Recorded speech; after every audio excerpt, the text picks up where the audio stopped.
Trade with Kamran Bhavani. क्या आप stock exchange में इन्वेस्ट करके पैसा कमाना चाहते हैं तो हमारे ग्रुप को ज्वाइन करें। हम आपको देंगे बर वक्त और बेहतरीन मशवरे। हमारे पास अकाउंट खोलने और ग्रुप ज्वाइन करने के लिए इन व्हाट्सएप नंबर पर राब्ता करें। कामरान मेमन भवानी 0345 826 4499। बिस्मिल्लाहिर्रहमानिर्रहीम। अस्सलाम मेंबर्स में कामरान मेमन भवानी आप देख रहे हैं यूट्यूब का चैनल। सो क्लेम या ब्लेम नहीं है। आज के इस वीडियो में हम बात करेंगे 16,000 massive point decline, war situation, recovery expected, इसके ऊपर हम बात करेंगे। वीडियो स्टार्ट करने से पहले एक अच्छी बात, जब तुम झुकना सीख लो तब तुम्हें खुदा दिखाई देगा। अल्लाह ताला हम सबको कामयाबी और कामरानी से हमकिनार करे, आमीन। मार्केट के हवाले से बात करते हैं। मार्केट में चूंकि वीकेंड से ही खबरें स्टार्ट हो चुकी थी, वॉर के हवाले से, वॉर की सिचुएशन हो चुकी थी। ईरान और यानी इसराइल और अमेरिका ने ईरान के ऊपर जंग मुसल्लत कर दी और फिर ईरान ने सारे ही रीजन को अपने साथ यानी कि लपेट में ले लिया। उसके बाद तकरीबन अगर हम देखें तो 2 दिन तक काफ़ी नेगेटिव खबरें आती रही और उसका रिएक्शन यही था कि मार्केट जब स्टार्ट होगी तो नेगेटिव स्टार्ट होगी। चूंकि हमारी मार्केट के हवाले से अगर हम देखें तो लास्ट मार्केट में रिकवरी भी बहुत ज़बरदस्त हुई थी, लेकिन चूंकि इस तरह की जो वॉर स्टार्ट हो गई उसके बाद मार्केट में डिक्लाइन एक्सपेक्टेड था। मार्केट ने 1,63,000 जो का मेजर सपोर्ट था वो ब्रेक कर दिया और मार्केट 1,59,000 से स्टार्ट रही, जो कि मार्केट थोड़ी देर में ही 7 मिनट के अंदर हॉल्ट हो गई और फिर दोबारा मार्केट रिज्यूम हुई 10:27 पर और मार्केट ने शॉर्ट रिकवरी भी ली। 9,000 पॉइंट माइनस रह गई थी, लेकिन इसके बाद भी फिर हमने देखा कि मार्केट में मुसलसल एक सेलिंग प्रेशर रहा और फाइनली मार्केट 16,089 पॉइंट के साथ नेगेटिव क्लोज रही। वॉर की सिचुएशन अपनी जगह पर है और इस वक्त अगर हम देखें तो तकरीबन अगर हम सेक्टर वाइज पोजीशन देखें तो तमाम ही सेक्टर्स के अंदर यानी कि नेगेटिविटी थी, जिसमें 5,000 पॉइंट अगर देखा जाए तो 5,000 पॉइंट तो खाली बैंकिंग सेक्टर के थे।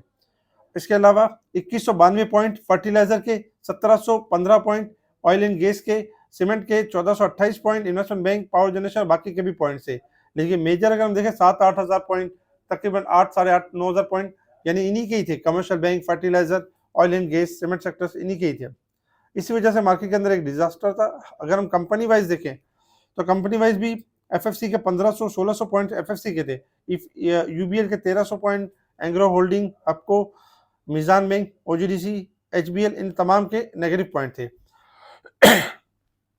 सॉरी, इन तमाम के ही नेगेटिव पॉइंट थे और इसी वजह से हमने देखा ब्लड बात रहा, एक यानी मार्केट के अंदर एक सेलिंग प्रेशर रहा। पैनिक से जब इस तरह की सिचुएशन हो जाती है, वॉर की सिचुएशन, इस तरह इसमें इन्वेस्टर जो होते हैं बहुत ज़्यादा पैनिक हो जाते हैं। जो इन्वेस्टर्स हज़ार को ये चाहिए कि ऐसी सिचुएशन जो अनसर्टेनिटी हो जाती है, अगर मार्केट डायरेक्ट गैप ओपनिंग से ओपन हो रही है तो देखिए आपको बेचने का फायदा नहीं मिलेगा। फायदा क्यों नहीं मिलेगा? क्योंकि गैप ओपनिंग में मार्केट स्टार्ट तो रही है आपकी 1,59,000 से, आपने वहाँ पे सेल भी कर दिया, मार्केट ने रिकवरी भी दी 8,000 पर तक और बाकी 16,000 के करीब ही क्लोज रही। अक्सर ऐसी जंगों में यही हुआ है, ऐसे मामला में यही हुआ है कि मार्केट एक बहुत ही नेगेटिव वर्ड्स परफॉर्म करती है, फिर कुछ टाइम बाद मामला कहीं ना कहीं कोई पैचअप की तरफ या कोई ना कोई मामला कहीं ना कहीं तरफ जाते हैं और फिर मार्केट रिबाउंड कर जाती है। हमारी मार्केट को अगर हम देखें तो पहले ही इंडेक्स के लिहाज से डिस्काउंटेड थी और उसको डिस्काउंट कर चुकी थी, लेकिन चूंकि एक जंग का मामला था, पूरी दुनिया में एक इन्वायरमेंट नेगेटिव था, तो हमारी मार्केट भी उसके साथ परफॉर्म कर रही थी और उसके साथ मार्केट ने आज गिरावट की।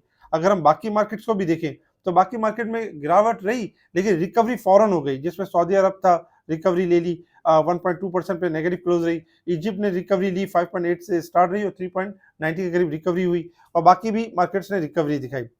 ईरान के सरकारी मीडिया ने आयतुल्लाह खामनाई के जहां बाग होने की तस्दीक की। ये बड़ा इंसिडेंट था और इसकी वजह से जो जंग का जो माहौल था उसमें मजीद एक शिद्दत आई। ईरानी पासदान इनकलाब आबनाए हरमुज बंद करने का ऐलान कर दिया। ये नेगेटिव था क्योंकि जो हरमुज है वहाँ से तकरीबन अगर हम देखें 20-25% ऑयल सप्लाई होता है वर्ल्ड, पूरे वर्ल्ड में सप्लाई होता है। अगर ये सप्लाई मुतासिर होती है तो इंटरनेशनल मार्केट में ऑयल बढ़ सकता है और यही वजह थी जिसकी वजह से पाकिस्तान को भी एक डर था कि उनकी इन्फ्लेशन बढ़ सकती है, आने वाले दिनों में इंटरेस्ट रेट कट नहीं होगा और फिर यानी नेगेटिविटी बढ़ेगी और जो जिस तरह से हम तरक्की कर रहे थे वो तरक्की की शरह गिरेगी। तो इस वजह से भी अगर हम देखें तो मार्केट के अंदर एक यानी नेगेटिव इम्पैक्ट बना। इसके साथ ही अगर हम देखें तो पाकिस्तान और आईएमएफ के दरमियान मुज़ाकरात शुरू हो गई, ये एक अच्छी बात है कि ये कमल अच्छा था। इसके साथ ही मार्केट के दौरान ये भी खबर आती रही कि ईरान की नई लीडरशिप बात करना चाहती है डोनाल्ड ट्रंप से और मामला को सॉर्ट आउट करना चाहती है। इस तरह की खबरें भी चलती रही, लेकिन ऐसी कोई पेश रफ्त या ऐसी कोई चीज़ नज़र नहीं है। अगर मार्केट में रात तक या कल सुबह तक कोई ऐसी खबर आ जाती है तो ये मार्केट के लिए बहुत अच्छा होगा। गोल्ड इंटरनेशनल मार्केट में जियोपॉलिटिकल हालात खराब होने की वजह से बढ़ गया और क्रूड ऑयल में भी इजाफा रहा। इसके साथ ही अगर हम देखें तो गोल्ड में तकरीबन अगर देखा जाए तो 13,300 रुपये का इजाफा रहा, जबकि फरवरी में पाकिस्तान के इन्फ्लेशन में 9% का इजाफा रहा। तो ये सारी खबरें मिक्स होने की वजह से और फिर इन्वेस्टर्स के पैनिक होने की वजह से हमने देखा कि मार्केट के अंदर आज एक एबनॉर्मल सेलिंग देखने में आई और मार्केट लोअर साइड पे क्लोज रही। इसके अलावा अगर हम इंटरनेशनल लेवल्स के ऊपर देखें तो इंटरनेशनल लेवल्स के ऊपर अगर हम देखें तो क्रूड ऑयल ट्रेड कर रहा है 5400 के पास ट्रेड कर रहा है और इस वक्त $156 प्लस है। देखा जाए तो गोल्ड एज यूजुअल जो $100 प्लस होता था, 156 प्लस होता, वैसे ही प्लस हुआ है, बहुत ज्यादा कोई हाई प्लस नहीं हुआ। इसी तरीके से अगर हम सिल्वर देखें तो $95.59 के पास चल रहा है, $2 प्लस है। और जबकि अगर हम ऑयल को देखें तो $72 यानी कि $5 प्लस है। 75 का ही मारा था लेकिन फिर यानी कि 72 के पास रुक गया, क्योंकि ओपेक ने सप्लाई बढ़ाने का यानी इशारा दे दिया है कि 4,37,000 बैरल बढ़ा सकता है ऑयल और हर डे 1,37,000 पर बैरल बढ़ा सकता है, यानी कि इजाफा कर सकता है।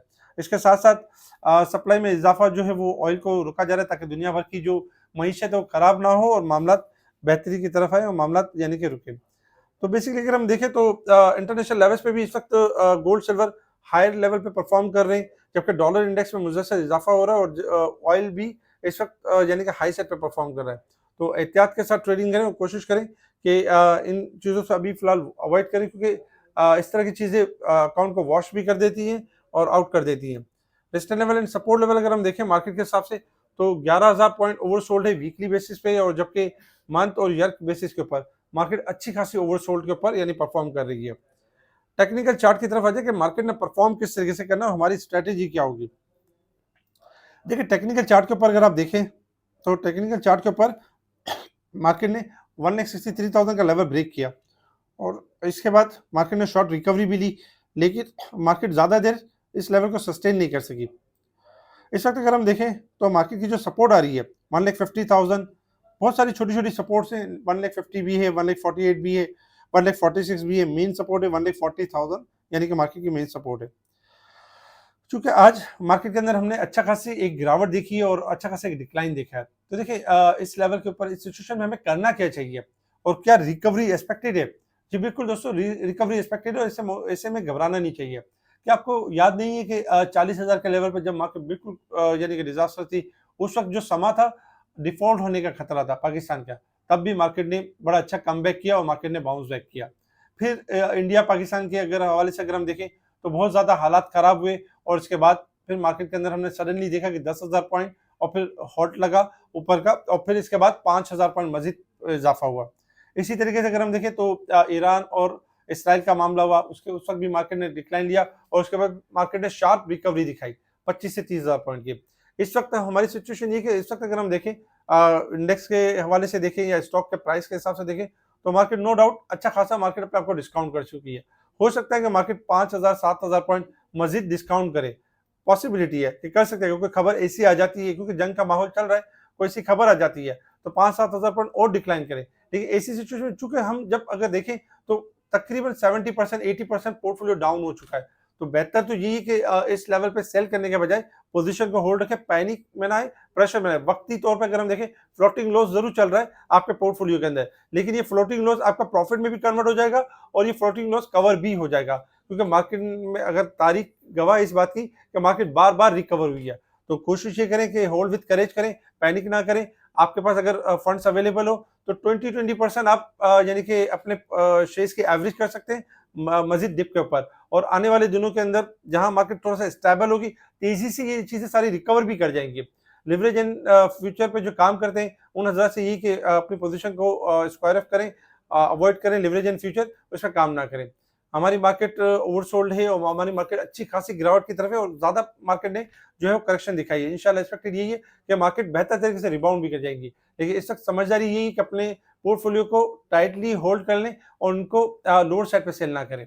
ठीक है जी, हमारे इस वीडियो को लाइक करें, सब्सक्राइब करें, आगे फॉलो जरूर करें, कमेंट्स लाजमी दें। ठीक है जी, शुक्रिया। कामना मेमन बावनी, अल्लाह हाफिज़।